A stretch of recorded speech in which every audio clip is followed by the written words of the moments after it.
Yes, guys, welcome to SFeatleyTV, and we're back with another video of the Checker Flag show. Finally been able to do one of these shows like I've been trying to do so long, but the health's just not been good enough recently, so I do apologise. We've got Peter Brook from Brook F1. How you doing, my friend? I'm very well, thank you for having me. So yeah, like we'll jump straight to it, and I want to actually just ask your general opinion first about how the season's gone for you. How do you feel the start of this season's been, and like what excites you the most from this season? I suppose obviously with the new regs, it's the novelty of having a different running order that's quite interesting. Mm. I mean, the changes compared to 2009 and 2014 maybe aren't quite as strong, but obviously the biggest difference is that Mercedes have now dropped down to more or less third fastest, and basically have taken the place where Ferrari were. And as well as that, obviously Haas have improved. Other than that, not a huge amount has changed regarding the other teams. But obviously, yeah, that's been kind of the big thing is that somehow, obviously, Red Bulls, aside from reliability, they seem to have worked out the new regs immediately, whereas obviously Mercedes have struggled and gone wrong somewhere with their design. And it looks like we're going to be set up for another very close championship battle with Leclerc and Verstappen as well. Yeah, I mean that's another rivalry that's always brewed from 2019. It's now coming to fruition in 2022. Yeah, there's as usual. There's lots to talk about with every new season, and I'll say with the development car, because we always see developments already coming on the car. We've seen Red Bull bring developments which made the car lighter. And not to mention they're also looking after their own power units, and it's nice to know that they've taken control of their own power units, and already 2 races down, 2 races out of 4 they seem to have failed. No, it's not, I'm sorry. Anything that winds up Christian Horner just puts a smile on my face. So, but yeah, I don't even think it's Verstappen though. It's just him. It's like my enemy number one. Like it's but yeah, I mean, the development war obviously is kicked in. So obviously, like we saw in Imola, even in the wet, like the the Ferrari's difference pace. Usually it will bunch up in the wet, but even they stretch their lead even more during practice sessions, wet practice sessions. But it's it's one of those things that from that Grand Prix I picked up is one thing about Charles Leclerc is that he has that odd mistake in him, which you saw at the end of that Grand Prix. He had that odd mistake where he spun off, taking too much curb and having to pit for a new front wing, which obviously he could have wrecked the floor of the car underneath, which would have completely destroyed the car completely and wouldn't have been able to finish at all. So that would be interesting going forward in the championship battle. I mean, yeah, that was a completely unnecessary mistake to make so early on. It's obviously reminiscent of Hamilton's error at Imola last year, although ultimately more costly because he finished sixth or whatever it was. He did come very close to retiring there on the spot. I think if he'd hit the wall any harder, he would have broken one of the suspension rods, and that would have been that. Yeah. But yeah, to do that when you're behind Perez and you're supposed to be the one applying pressure to them, not the other way around. It's one of these things where knowing that also Verstappen's got a massive gap between you and yourself in the championship as well. Knowing that Perez ain't really gonna, as much as Perez is a good driver, he's not gonna be the one challenging in Red Bull. That's the thing. At this point, I mean, okay, Red Bull are always behind Max, but with Ferrari, they're probably already thinking it's time to back Leclerc because Sainz has just had 2 error-strewn races, and it's put him quite far behind. And Leclerc, that was his first error so far, which in one sense it's good because it does keep things closer, because otherwise you can see him just storming away. But if there's a balance of his errors plus the mechanical problems that Red Bull have, that keeps it a bit closer. Because otherwise, it feels a bit too much like 2005, having McLaren being so fast but then breaking down all the time, which just lets Alonso run away with it when it could have gone down to the wire probably.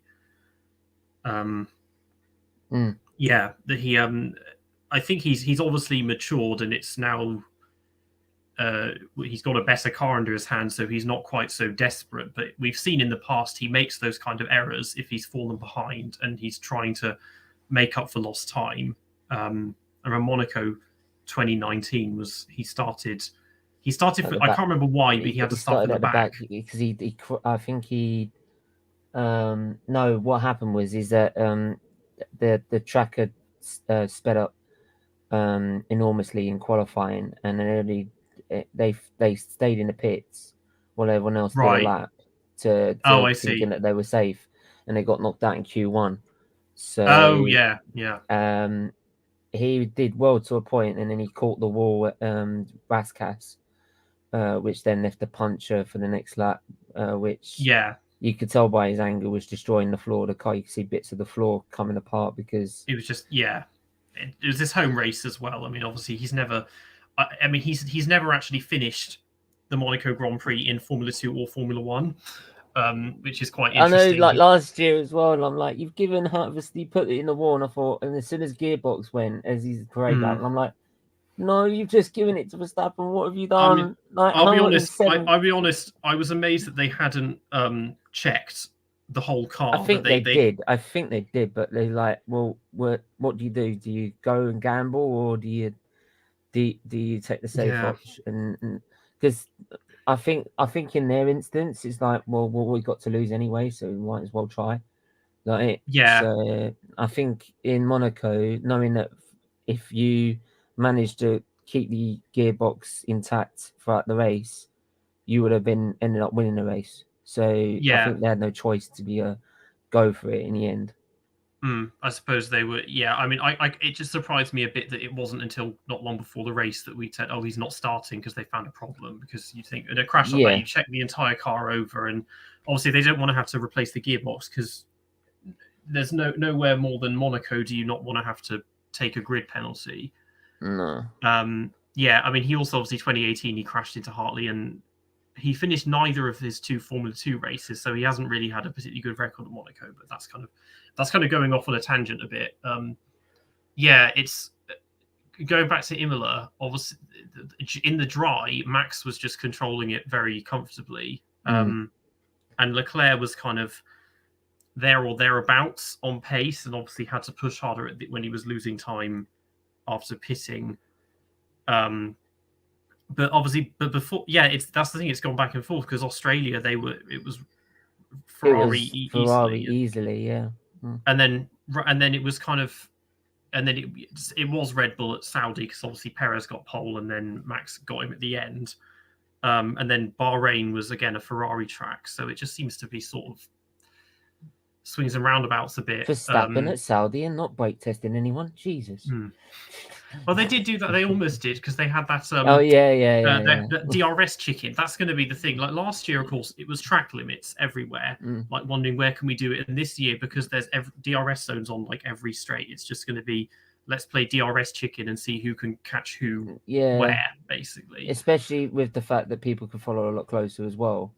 So it makes it easier to overtake. You can quite evidently see that.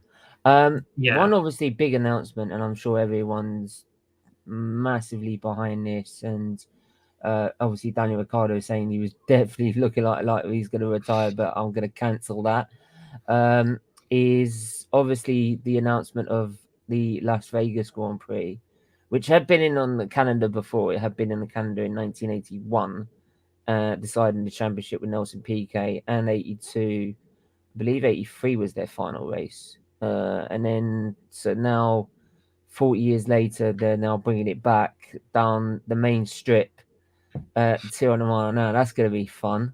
And to be look at the circuit, actually, if we've had a look at the circuit, most of it's quite flat anyway. And a lot of these circuits now, you've seen in Saudi as well, they're designing circuits that most of the time are flat, not so many bends. Like whereas before you had, I think they've gone away from that Herman Tilke technical design circuits to ones that will try and have more braking zones, big braking zones, and loads of straights to improve overtaking. In a sense, so you can see it goes past Caesar's Palace. You got actually turn one is up here, right at the far where you see the far hairpin on the far right, and then so I mean, what do you make about the announcement of the new Vegas Grand Prix? I was kind of in two minds of it because it's like, okay, we've just got Miami coming up, and then we've got COTA, and now we're having this. So we've got 3 races in the United States, which is definitely for teams and their sponsors a big market they need to operate in. So I mean, obviously, I understand money talks. Yeah, I understand that the American market, it's an important one, and it's one that there have been various problems with breaking into for Formula One. Well, you remember 2005, if you remember. Yeah, exactly. But it just seems like COTA is already good enough, and you see the attendance, and this, like, I don't know. The circuit's interesting because it looks almost exactly like Tokyo Route 246 from Gran Turismo. It's literally almost identical, but if you also say with COTA as well, they were getting towards the point that they were starting to lose money, and also investment from the other sort of sponsors that will fund the Grand Prix. They were starting to lose their funding for the Grand Prix, so the fact they've had 2 now races called up for Miami and also Vegas, and not to mention Miami's also been, I think also Miami's been in for F1 before as well, probably somewhere else, but not on this circuit particularly, but I think it's been somewhere else. Miami Beach. There's been Long Beach. Isn't Long Beach in isn't that in Los Angeles? Long Beach. They've done Phoenix, Detroit. Sorry, my bad. Long Beach is LA. Yeah, it was Long Beach. Yeah, so my bad. But so like obviously having 2 more circuits just helps F1 solidify that F1 market. I mean, people that know this channel, I've got someone who's, because of lockdown, started getting into F1, and he's American and he supports McLaren because obviously they've got an American team principal. So like the market's definitely growing here. So to have 3 Grand Prix is probably vital for Formula One. Do you think there's too many circuits though coming to the calendar? Like, do you think the calendar's too big? And it needs to be big. I mean, down? I feel like there should be a limit of maybe 20 per season. But also they're doing this 23 race calendar, but when you're doing flyover races, they need to be connected. They want to challenge themselves of trying to do, like, say they tried 3 flyaway races in a week. It's just the jumping back and forth, which again, if we're supposed to be promoting kind of sustainability as well, it's not worth it. It needs to. If you saw like Daniel Ricciardo's or sort of Lando Norris's interviews afterwards, Daniel Ricciardo couldn't get back into his country until after Christmas because of lockdown. And like even then, he was saying like the second to last race, I'm glad, like I'm great. It's great to be in Saudi, but I'm knackered. I'm knackered. Like I just want to get through these 2 Grand Prix and just go on a beach somewhere. Yeah, it was just too many. I mean, it was only 10 years. Well, we had 21 races 10 years ago. I remember when I first started watching 15 years ago, it was still like 17, 18 races, and that was more than enough at the time. But it needs to, the calendar, it should go in a roughly sort of east to west trajectory. So start in Australia and end in Brazil, and have the European stint in the middle. Because it does that roughly anyway, but there are races where you jump around, such as the Middle Eastern ones, and Baku and Canada as well is completely out of place, being right in the middle of the European season. and it's just things like that, because as well as sustainability, it's also, it messes with your jet lag if you're traveling back and forth all the time. I do wonder how the drivers adjust with some of the races, to be honest, how they can do it so quickly. But they need to. There are a lot of races that can be cut out, I think, for various reasons. I mean, you could get rid of basically all of the races in the Middle East if we had 4 or 5 last year there, and it's like, we don't need to be racing here, because if they're not good circuits, or if the races aren't good, and also these are countries which don't have any motorsport heritage or culture to them, and again, if they're committing human rights abuses, it's stuff like that. This is the other point I wanted to bring up as well with this. Big up David Becky as well. Glad I caught you on a live show. Big up, mate. But yeah, the other thing I wanted to point out is that with Saudi Arabia, they obviously had they had that drone attack on the Friday, or the missile attack on the Friday right near the circuit, and obviously with the rights issues as well. Would you like? I mean, I get this one, because some people want to get rid of Monaco, but like it's their least favorite track, so it doesn't do anything taking. But the heritage, the history, you the can't money, you can't get rid of Monaco. Monaco, I think that there need to be some, so in a similar way that Ferrari gets certain kind of privileges for being such a long-standing team. I feel like circuits like Monaco, Silverstone, Monza, Spa need they to have be the heritage, they have the history, and they need to be given like basically a permanent slot in the calendar. Though they're the kind of core races, and those are circuits that have all been there since the very beginning. Because I remember I went in 2019 to the British Grand Prix, and they were trying to decide the future for the British Grand Prix, and now the contract. It went until the Saturday that we got the confirmation, and I was sitting there all the way for the Friday. Right, and we were doing this experience package, so we were going up into like the paddock club and that, and I'm sitting there, and I'm like, we better bloody come back here, this is the home of F1. We're coming back here on the this should be like an unlimited contract, this shouldn't be like for F1 to lose like Silverstone. It's just it's basically take F1's soul out of the sport. Yeah, You take its home out. I went to Silverstone 2011. It's like moving house and you don't have a house to go to. Yeah, I went to the British Grand Prix in 2011 and 2012. And 2011, that was the first year of the new.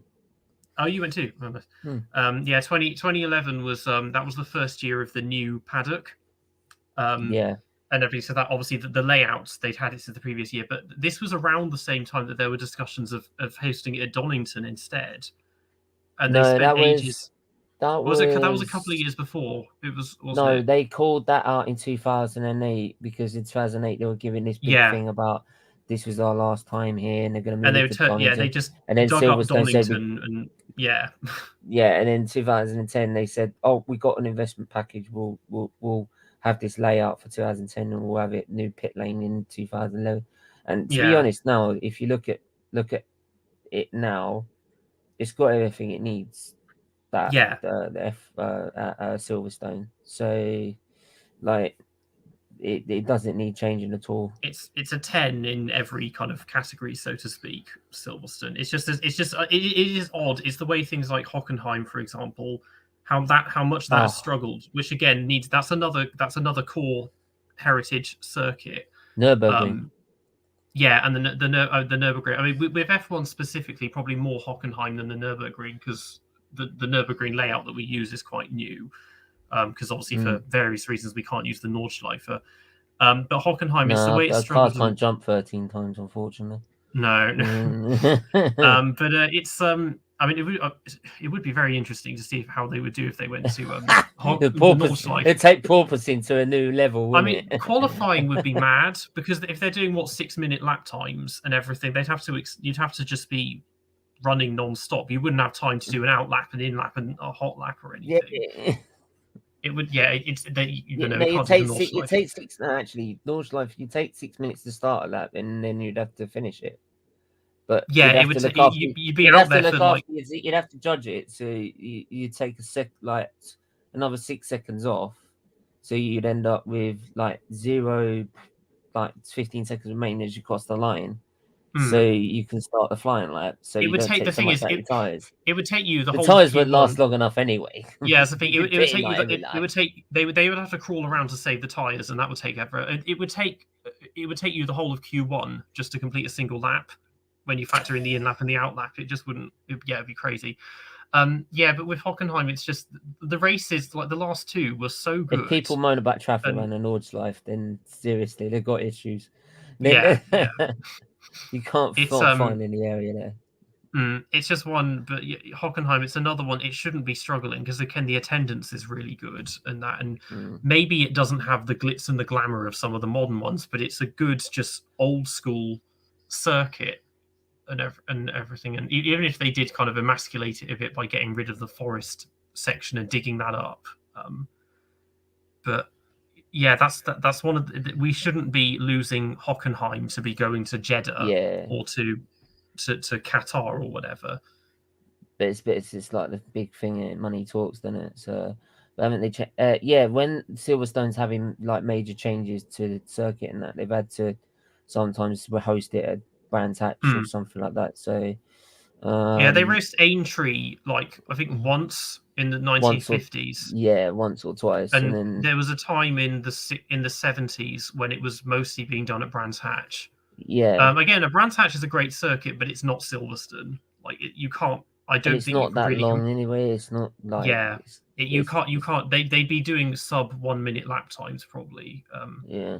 I mean, obviously with the ground effects, it'd be very interesting to see how they tackle the first sector with that big dip. But no, you can't. Yeah, it's not. It hasn't always been at Silverstone, but it's mostly been done at Silverstone. Yeah, but there are some places. I think the Italian Grand Prix has always been at Monza. They've done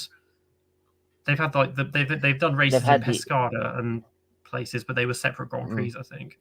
Yeah, they also had the obviously Imola, but that was under like San Marino or something like that. Under a different. And then we had the one off at Mugello. I think it has always been at Monza. Maybe non-championship ones. They've done other circuits in Italy. But I mean, obviously Mugello that one off, and obviously being the one who wins it being Hamilton. Looking at like the season so far, and the way Hamilton's been talking in press conferences as well is he's not happy with the way things are turning out and the way the cars obviously the way cars handling. It's not great. Isn't Germany the king of motor industry these days? Yeah, definitely, mate. So, but like, do you feel that like this Hamilton era that they called it, from 2014 to 2021, is the Hamilton era now coming to an end? We know he's got like he's got one more year after this year on his contract, and then that's it. And then he will be retiring after. He's planned. Most likely will be retiring because that's when Toto Wolff leaves as well. Is this obviously I think 2 or 3 races now that George Russell has been focused more on? I think he's been more focused on the driving, while Hamilton's been more focused on trying to develop the car, which is probably why he's ended up probably behind him on the circuit. Do you feel that this Hamilton era is sort of coming to an end now? And that I think it is. It's. I think he can go back to winning. He can go back to winning races. I need a minute. I think.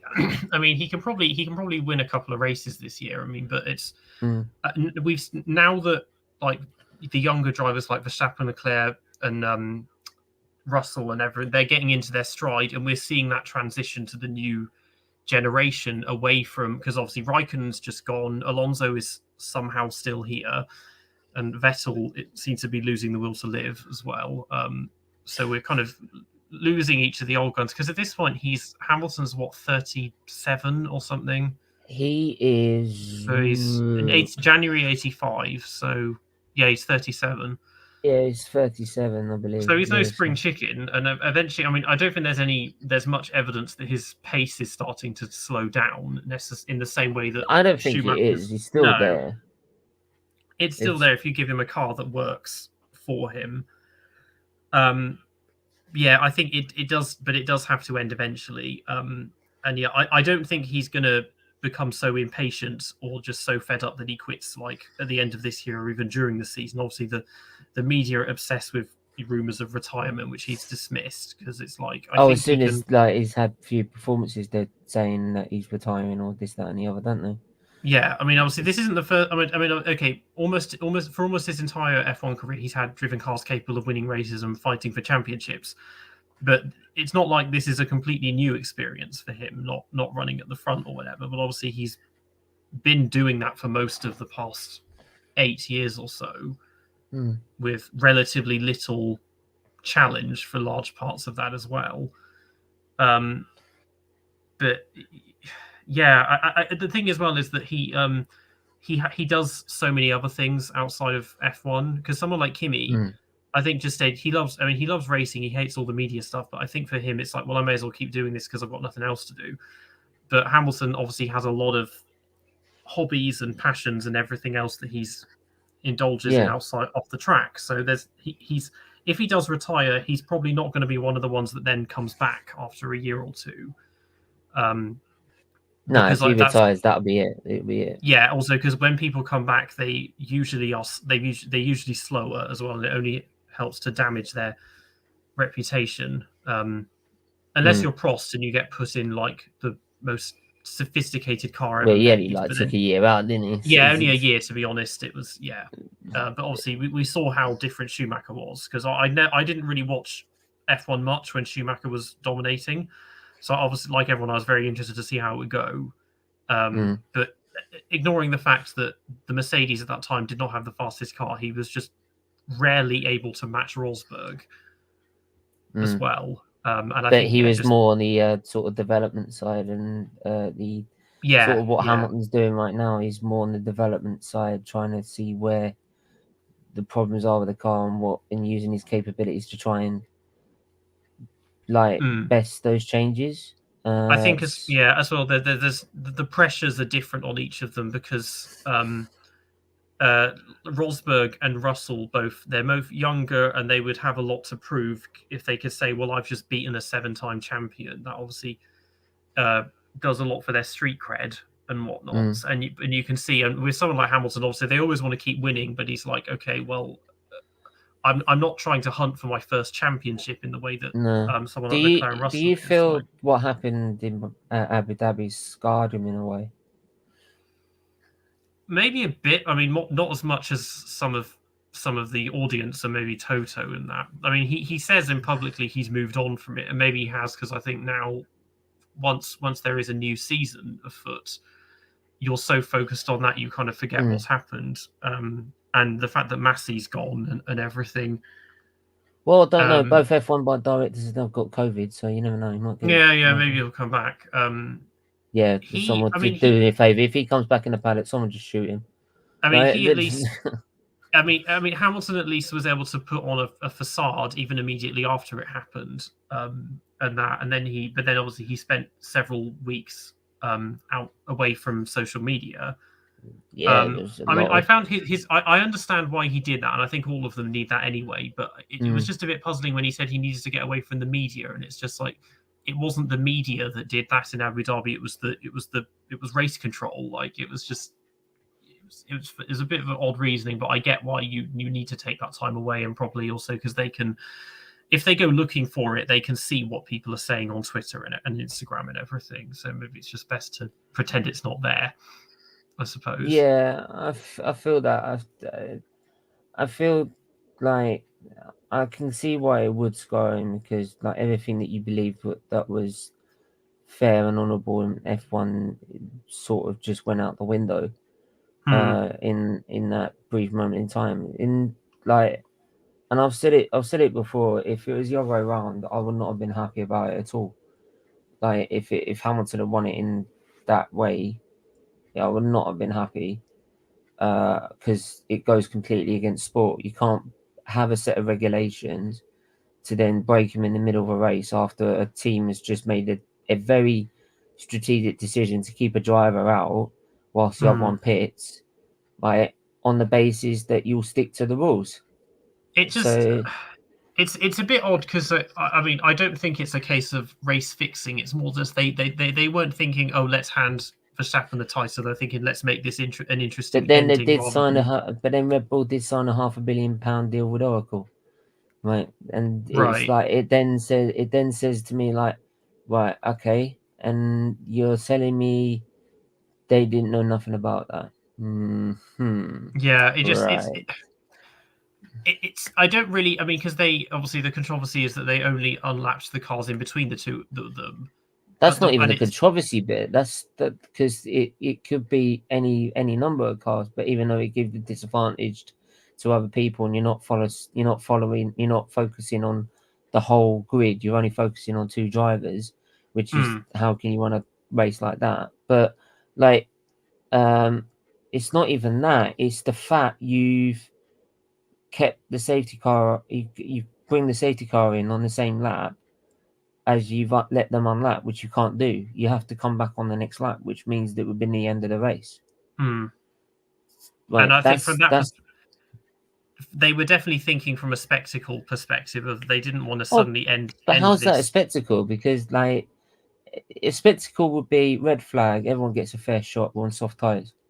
Right? That's a spectacle. But a spectacle of like someone who's got dead 40-year-old tires against someone who's got a brand new qualifying set of tires. Well, yeah, of course he's going to overtake him. I mean, I don't. They never would have gone for a red flag because there wasn't any reason that crash wasn't big enough to warrant a red flag. But they were just, I guess that in the moment they were thinking, oh well, if we put them together, we'll see something there rather than just finishing this behind the safety car. Because I mean, with the previous round, and the thing is, I heard someone say is that, well, you can't expect them to finish the title decider behind a safety car. 2012, how did Red Bull win that behind a safety car? But yet Red Bull are now saying you can't expect them to finish that under a safety car. Yet they've won a title under a safety car. Yeah. Like, work that one out. Obviously, back then, yeah, it's because again, there wasn't the Charlie White. You had Charlie White, and Charlie White would have just gone, sorry, safety car. There wasn't any of this. There wasn't any of this Liberty Media and this thing of, oh, we need to make this a spectacle. Because after Jeddah, when they were tied on points, and I was thinking, after all this, are they really tied on points? That feels very, not scripted. I'll guarantee you, in any other race, I would have expected him to get a race ban for brake testing, or something even more severe than what he got. 10 seconds wins you actually get no punishment anyway. It's just an absolute fast. Like, if it was any other, and it's like even people saying, well, they had an agreement beforehand. Like, I think to see someone who's trying to do his own live watch along say on him as an excuse because he's a Verstappen fan to endorse the fact that he's won. Like, they had an agreement in a meeting that they wouldn't finish behind safety car. But that doesn't supersede the rules. It doesn't supersede a rule. Like, they didn't agree to change the rule. They just agreed to try not to say it by safety car. But if the rule said it's got to finish behind safety car, then it's got to. Sorry. Like, you know what I mean? It's just, it's like people tried to make promises that they nearly couldn't keep anyway, and to keep the promise, they broke them. They broke like the main thing what they should have done, which is the sport. They shouldn't have done, which is the sporting code. So, but I'm trying to think if in like 2020 and 2019, if Massey had any major slip ups of decisions like that, letting the cars out while the tractor was still on the track. What race? Yeah, that was in Istanbul, I believe. Yes, and then wasn't it Bahrain as well? Lando nearly hit someone, a marshal, after Stroll's car flipped over. Yeah, it's things. I mean, I've noticed that in general, a lot of races recently, even in Formula 2 and Formula 3, safety cars that take ages to be deployed. Like, they come out like a lap later than they're supposed to, or whatever. And just things like that. I mean, one of the big changes last year, obviously, was now we were suddenly hearing the radio conversations between the pit wall and race control. But I don't know if that's always happened. That Jonathan Wheatley, that little bit that he said, literally directing him how to start the safety car again, was just damning to me. It was so damning to me. It was like, well, I'm sorry. Like, if anyone said that Red Bull had a hand in this, then I'm sorry. That sort of backs their point. Yeah, That I really mean, at the backs same their time, points for me. obviously, Toto was saying was it Giovinazzi or saying, he was saying don't use any safety cars or whatever. Yeah, It's yeah. like messes the race up. It's like, yeah, you can't be interfering in that way either.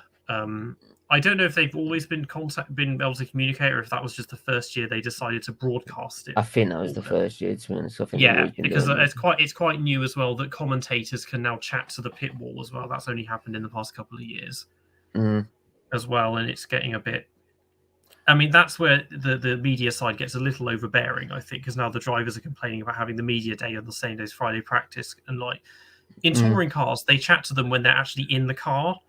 To the commentators, that's a bit much. Not during the race, but so it's like that's a bit much. It's like just let them. It's like let them focus on what they want to do. Yeah. They used to. I remember 2018, 2019. Like, it's the second they got out of the car, David Coulthard would be putting a microphone in their face, and it's like, just give them whatever happened to you. You do the podium ceremony, and then you go and do the press conference. Like, why can't they? Yeah. They do it like up on the podium or something like that, because it's like the fans want. I get the podium bit because fans want to see them talk on the see them on the podium, and I get that they've had the podium celebration, and they can't still wind down. But like the second they get out of the car, they do an interview. They go up on the podium. They do the podium celebration. Then they do another one. Yeah. I'm like, well, and then they do the press conference as well. Yeah. It's just, I mean, they've brought back the cool down room, which is always fun because they're a bit more unfiltered, I suppose, in there. Yeah, I remember like they tried to call Hamilton out for calling Verstappen. I think it was back in 2018 for coming across his front wing. They called him a dickhead, I believe it was. Like, and Vettel jumped in. He's like, he said, "Do you ever think that like in a football, someone did a bad tackle, he's going to be like, oh yeah, sorry for the bad challenge." No, he's going to be F-swinding and blinding. So, like, I don't think it's very fair. You judge us when we just got out of the freaking car. Yeah, that's the thing. That I mean, I imagine they're so used to the cameras now, they don't really care how they come across so much because they just don't notice them as much. And I think like the Hamilton's always taken a very good approach to the media in this sense. But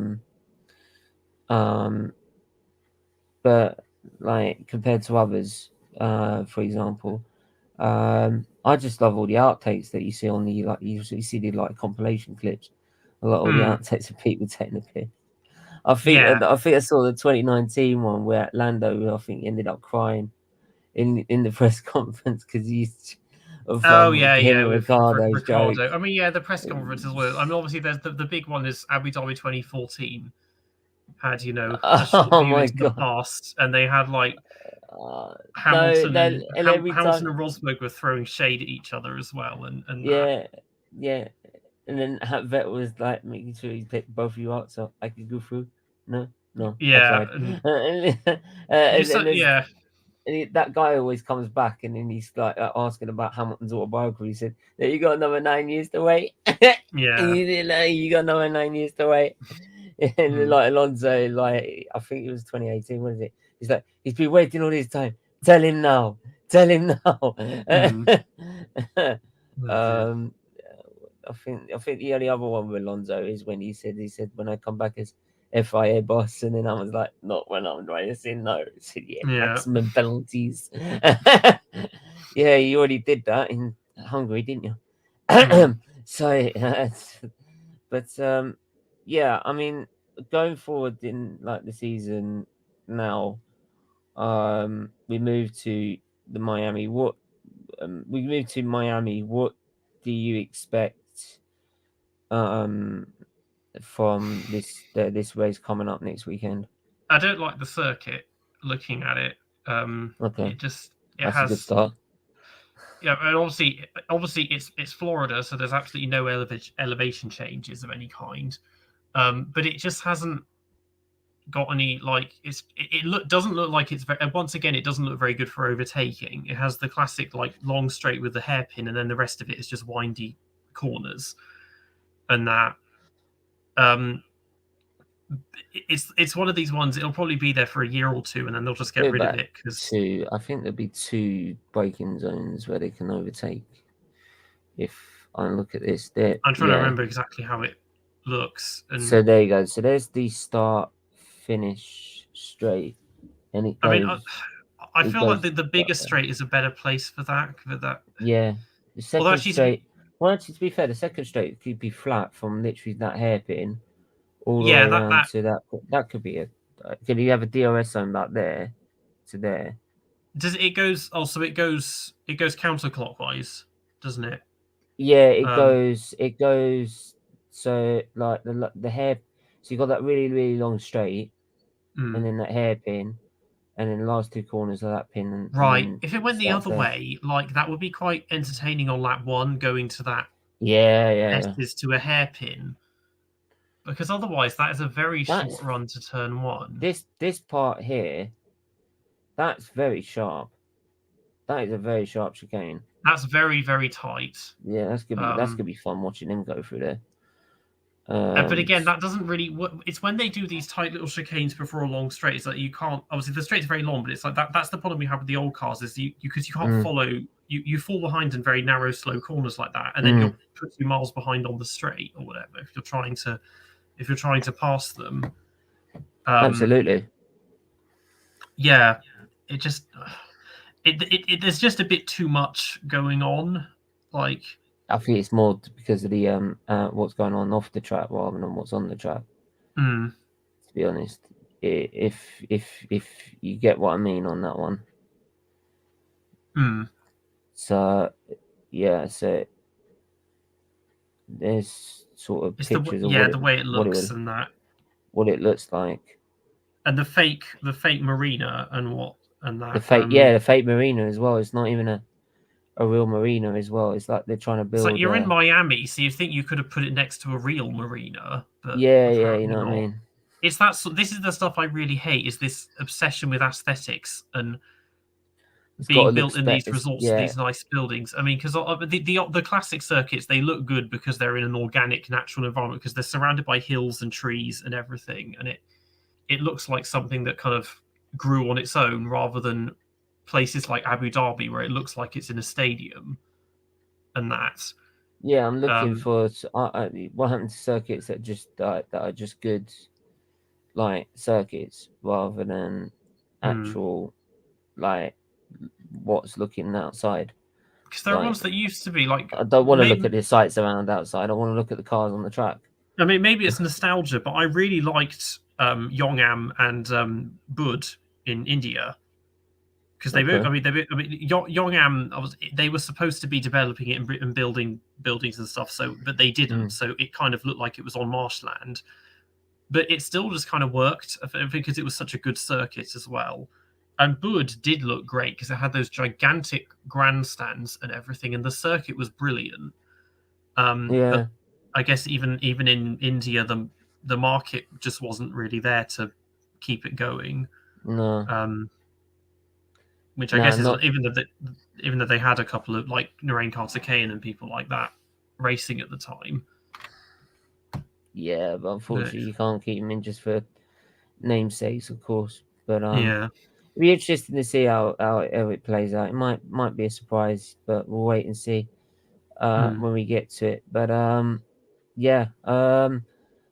think that it'd be interesting to see how the battle between Ferrari and Red Bull plays out there, because obviously being a brand new circuit, there'd be totally new data to gather and that. So it'd be interesting to see how the cars adapt to that. So but yeah. Anyway, we're gonna leave it there. But Peter, Brooke, it's been absolute pleasure having you on. And you're welcome back anytime as usual. If you haven't already, please go and subscribe to. I think you're on YouTube, aren't you? So where can they find you? Yeah, I'm on YouTube. Peter Brook F1 is my YouTube channel, and then I'm also on Instagram and Twitter. My handle is Brook_F1. Wicked. Make sure you go and check him out there. Give him the sub. I think you're close to 1,000, aren't you? 964. So yeah, not far off now. For 1,000. 1,000. Not far off now. So make sure you Yeah. go and subscribe right now and get him to 1K, because like knowledge means no bounds, sir. But yeah, please make sure you go and subscribe to this channel as well. As you already know from my other channel, it supports Children's Liver Disease Foundation as well. So make sure you go and support both that channel, SFeatleyTV, and also SFeatleyF1. We're back hopefully tomorrow as well, with more content coming up. We'll probably be debating about the whole Mercedes crisis, me having probably a meltdown about it, because I've already been having 2 meltdowns in the last Grand Prix about it.